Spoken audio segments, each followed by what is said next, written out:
बिस्मिल्लाहिर्रहमानिर्रहीम, अस्सलाम वालेकुम, बख़ैर रगले। मैं हूँ आतिफ़ वक्कास और आज हम एमडीके टेस्ट 2020 का फिज़िक्स का पार्ट सॉल्व करेंगे। इसमें सबसे पहला क्वेश्चन है कि during circular motion tangential velocity of a body becomes double, then centripetal force becomes. Centripetal force आप जानते हैं कि mv² डिवाइड बाई r। अगर वेलोसिटी डबल हो जाए तो फोर्स चेंज हो जाएगी, 2v² हो जाएगा डिवाइड बाई r। 2 का स्क्वायर 4 आता है तो 4mv² डिवाइडेड बाई r, और ये है 4 टाइम्स द ओरिजिनल वैल्यू। तो इसमें ऑप्शन सी करेक्ट है, 4 टाइम्स हो जाता है। दूसरा जो क्वेश्चन है वो कहता है under what condition an object will have zero displacement but non zero distance. तो ये बड़ा स्ट्रेट फॉरवर्ड है। सेकंड क्वेश्चन में जो है ऑप्शन बी करेक्ट है, क्योंकि सर्कुलर मोशन में ऑब्जेक्ट जो है एक कंप्लीट सर्कल के बाद कवर करने के बाद उसका डिस्प्लेसमेंट ज़ीरो हो जाता है, क्योंकि उसी पॉइंट पे वापस आ जाता है, जबकि डिस्टेंस नॉन ज़ीरो होता है। इस तरह क्वेश्चन नंबर 3 जो है that is which one of the following properties is not exhibited by longitudinal waves. इसमें डिफरेंट प्रॉपर्टीज़ दी गई हैं, इंटरफेरेंस है, रिफ्लेक्शन है, डिफ्रैक्शन है और पोलराइजेशन है। तो सिर्फ पोलराइजेशन वो फिनोमिना है, वो प्रॉपर्टी है जो लॉन्गिट्यूडिनल वेव्स एग्जिबिट नहीं कर सकती। बाकी सारी तो वेव्स की कैरेक्टरिस्टिक्स हैं। तो इसमें ऑप्शन डी करेक्ट है, यानी पोलराइजेशन सिर्फ ट्रांसवर्स वेव्स कर सकती हैं। और नंबर 4 जो क्वेश्चन है, the speed of sound is 332 meter per second, what is the speed at 22 Celsius. तो अगर स्टैंडर्ड टेम्परेचर प्रेशर पे 0 सेल्सियस पे ये 332 है, तो ये 22 पे क्या हो जाएगी, इसका फार्मूला क्या है? इसका फार्मूला ये है कि उस पे फाइंड करने के लिए हम ये फार्मूला यूज़ करते हैं कि V80 plus 0.6 multiplied with rise in temperature, और ज़ाहिर है ये रेट है per unit rise in temperature, ये स्पीड में इंक्रीज़ आती है। तो हम क्या करेंगे, V0 की जगह 332 लिखेंगे, प्लस 0.6 को मल्टीप्लाई करेंगे किस चीज़ के साथ, राइज इन टेम्परेचर आए दैट इज़ 22, तो इससे हमारे पास 345.2 आता है। तो ऑप्शन ए इज़ करेक्ट। और इसके बाद वो है नंबर 5 के एस्ट्रोनॉमर कौन सा फिनोमेना यूज़ करके स्टार्स की जो है डिस्प्लेसमेंट मेजर करते हैं, सेपरेशन मेजर करते हैं।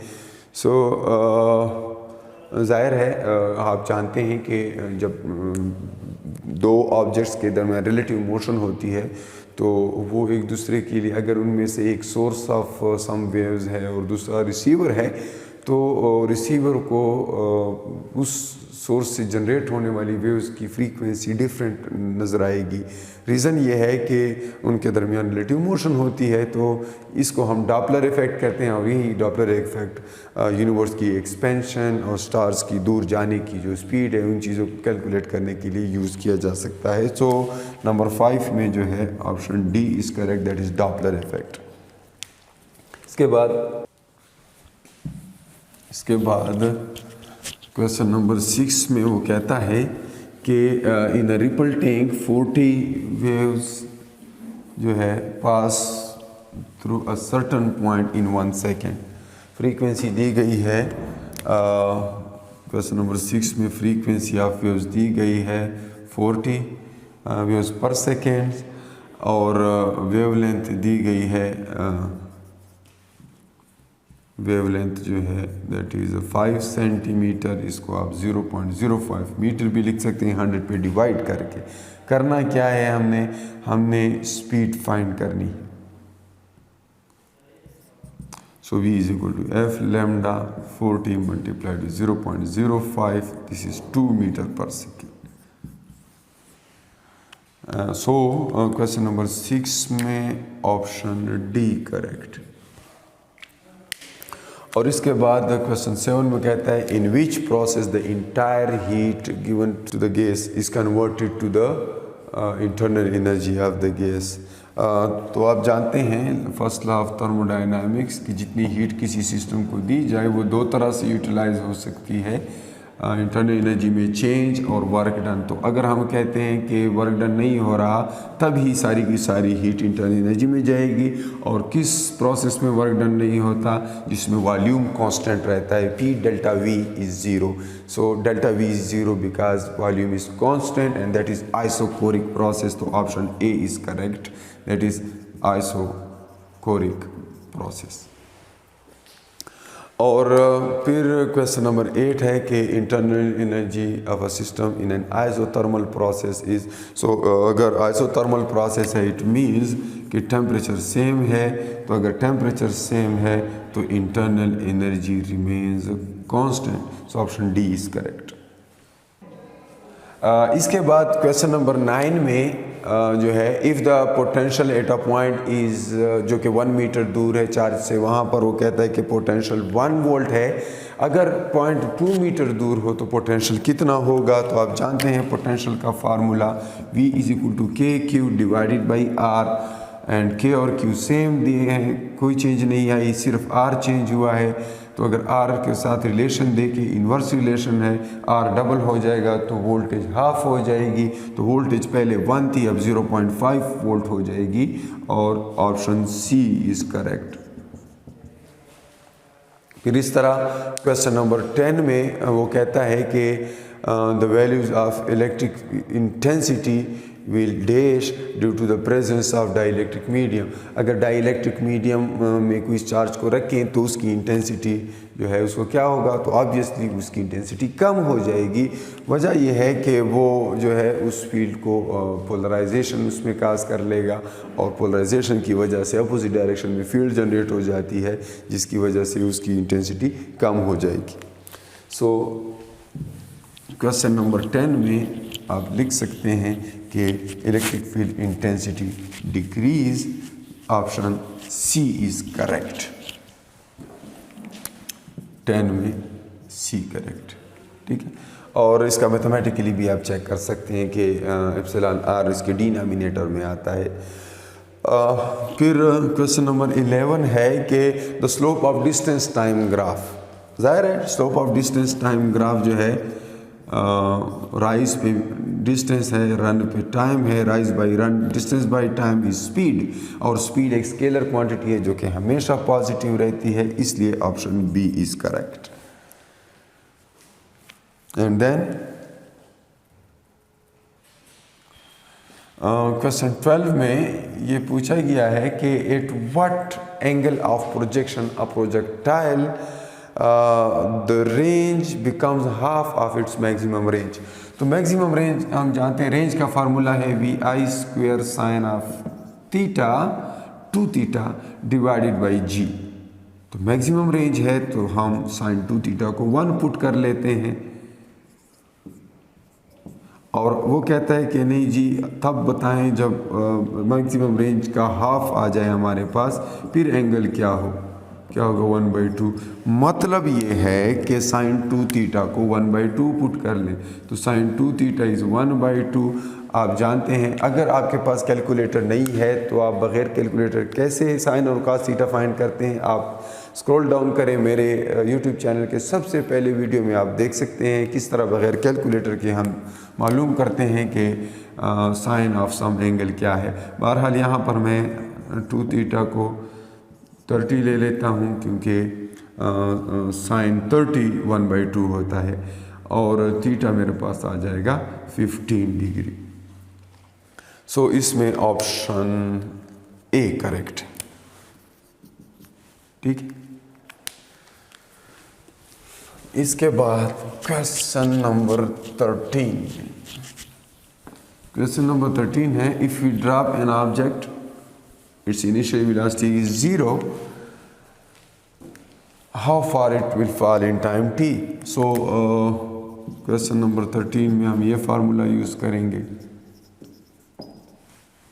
डिस्टेंस मालूम करना है, इनिशियल वेलोसिटी 0 है, एक्सेलरेशन दी गई है दैट इज, बल्कि हम जानते भी हैं 9.8 अगर कोई चीज़ ड्रॉप करें due to gravity T square, T मालूम नहीं है तो इससे आ जाएगा 4.9 टी स्क्वायर। तो ये है ऑप्शन बी। तो 13 में ऑप्शन बी करेक्ट।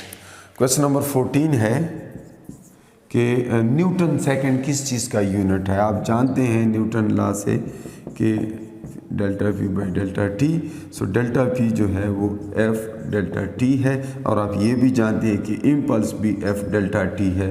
तो ये एफ का यूनिट न्यूटन, टी का सेकेंड्स, न्यूटन सेकेंड इसका भी है, न्यूटन सेकेंड इसका भी है। इसलिए यहाँ पर दो ऑप्शंस करेक्ट हैं और ये बेनिफिट जाता है स्टूडेंट्स को। ये जिसने इनमें से कोई भी किया हो वो सही होगा।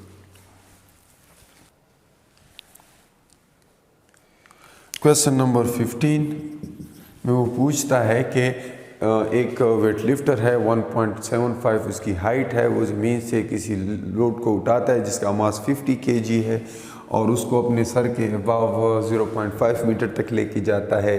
वो कहते हैं कि इसने वर्क कितना किया है। तो जाहिर है मास गिवन है 50 kg, हाइट गिवन है, एक तो उसकी अपनी हाइट प्लस जितना वो उस अपने सर के ऊपर उठाता है, तो ये आ जाता है 2.25 और g की वैल्यू जो है दैट इज़ 9.8, बल्कि यहाँ पे दी गई है कि आप इसको 10 इज्यूम कर लें। तो वर्क फाइंड करना है, वर्क एनर्जी प्रिंसिपल है, change in potential energy is equal to work, it is mgh, calculate कर लें। m 50 है, g 10 है और 0.25 इनको कैलकुलेट करें तो ये आता है 1125 जूल्स। तो इसमें से ऑप्शन करेक्ट ऑप्शन इसमें नहीं है, मैंने शायद कैलकुलेशन में कमी बेशी की होगी, या तो ऑप्शंस में करेक्ट ऑप्शन नहीं है या फिर जो है मैंने कोई कमी बेशी की है, लेकिन तरीका ये है, बहरहाल आप चेक कर सकते हैं। इसके बाद क्वेश्चन नंबर 16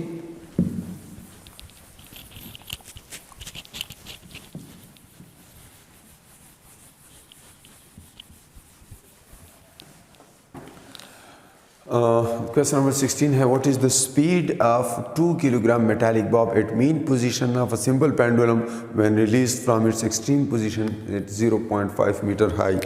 सिंपल पेंडुलम है, कंजर्वेटिव सिस्टम है, हम यहाँ पर law of conservation of energy use करेंगे।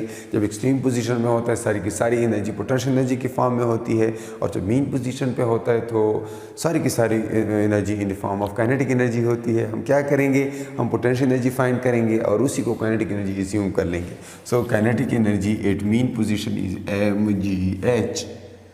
This is question number 16। So half mv square is mgh, m cancel हो जाएंगे, v हो जाएगा 2gh अंडर द रूट। और अब आप कैलकुलेट कर लें, इसमें वैल्यूज पुट कर लें, 2 मल्टीप्लाइड बाई 10 मल्टीप्लाइड 0.5 और इससे आपके पास आ जाएगा 10 अंडर द रूट, इससे आ जाएगा 3.16 metres per second. So the speed at mean position would be 3.16 metre is option A, that is correct. And then when the speed of your car is halved, the kinetic energy becomes, तो kinetic energy क्या हो जाएगी 17 में अगर speed को half किया जाए, आप जानते हैं kinetic energy is half mv square, speed को हाफ कर दें तो ये 1/2v होल स्क्वायर हो जाएगा, 1/2 से 1/4 हो जाएगा। मैं बाहर लिखता हूँ, बाकी उसी तरह लिखता हूँ। तो नई जो काइनेटिक एनर्जी है वो पुरानी काइनेटिक एनर्जी का 1/4 होगी। एंड इसमें ऑप्शन बी करेक्ट है। और फिर इसके बाद जो है which of the following, question number 18 में वो कहता है कि which of the following is not conservative force. Frictional force दी गई है, स्प्रिंग फोर्स है, ग्रेविटेशनल फोर्स है और इलेक्ट्रिक फोर्स है। आप जानते हैं frictional force is not conservative force, so option A is correct. And then